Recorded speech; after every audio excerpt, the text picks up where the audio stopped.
So this is a bit different. I'm actually making a negative video on Sonic, but I'm going to be focusing on Sonic Mania and Project Sonic, and how I think these two games will affect the franchise as a whole.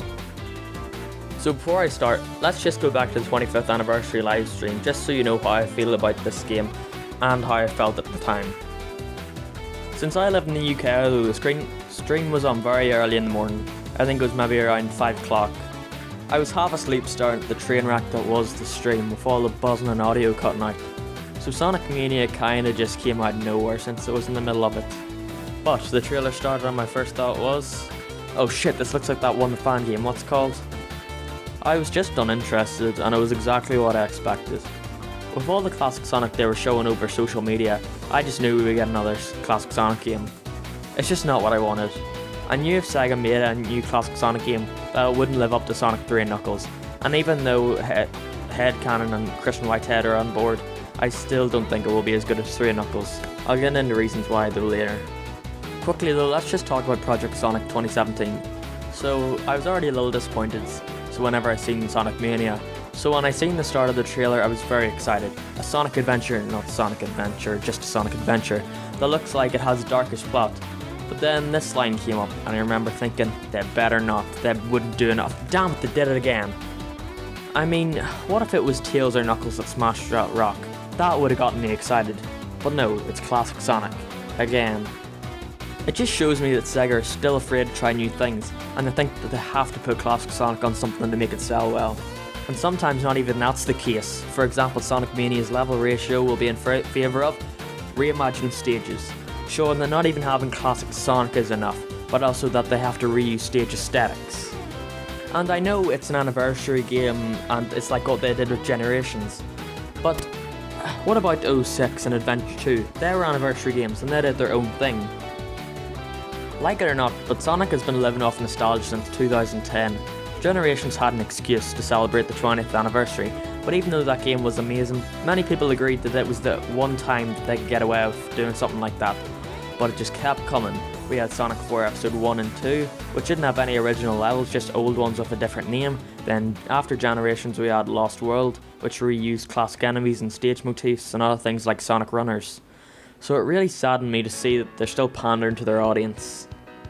And that's just if Sonic Mania is very successful, which it will be. SEGA will probably decide to make more classic Sonic games, which hopefully will have original level motifs. They can't reuse stages forever. And what's one of the most reused story devices in a Sonic game? Yeah, time travel. We've seen it in so many Sonic games now, and all it seems to do is create plot holes. And a classic Sonic's in 2017, then that means they have to put time travel into the main story. And now the focus will be in classic Sonic and time travel, whereas I feel like the story should be focused on this new character we're getting. I just don't understand why SEGA still have to put classic Sonic in everything, because it looks like it's just going to affect the story in Project 2017 for the worse this time. I mean, look at the Mario franchise, probably the only series that I think focuses on nostalgia more than Sonic. They've been doing the same thing for years now, and people are starting to get sick of it. And I don't want to see that happen in the Sonic series. That's why I like SEGA, because they're willing to try new things, whether it worked or not.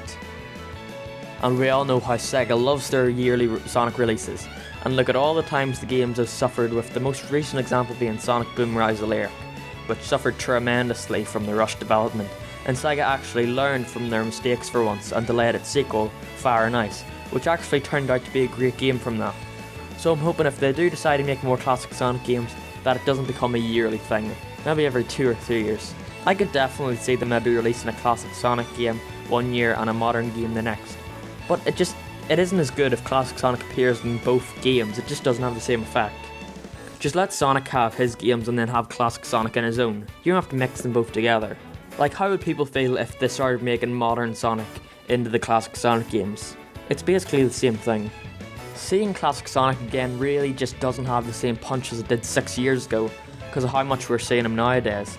I wouldn't have minded maybe as a sequel to Generations this time, it was modern Sonic and then the classic Sonic from Generations grew into Dreamcast Sonic. Seriously, with all the nostalgia, where's the adventure love? And so many people are treating Sonic Mania like it'll be the best classic Sonic game ever, and I just personally don't think it'll live up to that. Let's go back to Sonic 3. Did it start with a level called Green Hill Zone to celebrate the third game? No, it did something completely original. Now Sonic Mania may not start with Green Hill, but we know it's going to have lots of redone stages, so already I don't think it'll be as good in that department. They got rid of moves like the Insta Shield, I don't think they're going to have Super Emeralds, and yeah, they have things like Act 1 bosses and giant rings hidden in the stage, but the whole reimagined stage thing just kills it for me. Now I know what the comments are going to say, oh, but it's not going to be a bad game because Christian Whitehead's making it.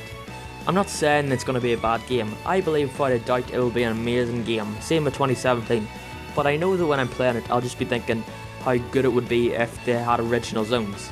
I mean, the two zones we've seen at this point, Mirage Saloon and Studiopolis, look great, and I know we're not getting many more because SEGA doesn't think that they can sell their game without pandering to the nostalgia fanboys.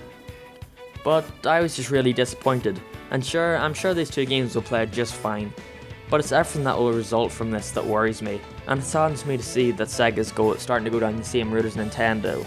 But even after saying all this, they could still prove me wrong, they could still do the opposite of everything that I've said in this video, and I'd be very happy to see that happen. So unlike the title says, this video wasn't really about Sonic Mania, more about what I'm afraid Sonic Mania will do for the future of the Sonic franchise. And I hope the comments of this video will be constructive and people say what they would personally like to see from not only Sonic Mania, but the franchise in general. So I hope you enjoyed this little rant I did. See you next time, bye.